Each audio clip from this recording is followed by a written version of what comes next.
Battery replacement. Remarks. Do not plug the white plug switch when replacing the battery. Place the box side up with the camera facing forward and remove the left and right covers.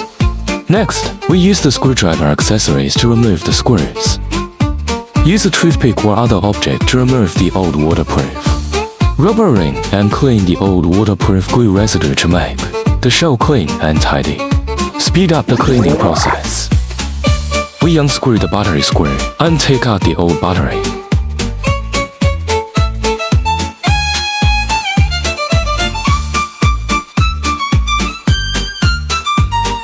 Install new batteries. Connect the corresponding lines and place the battery steadily. Try to center the battery and make sure the tabs on the battery clips are equal. After installation, clean up foreign objects and keep the aircraft cabin clean. Put the new waterproof rubber ring into the groove. This process speeds up ... Apply an appropriate amount of waterproof glue around the waterproof rubber ring and spread it evenly. Then put on the protective cover, tighten the screws, and leave it for 2 to 3 days.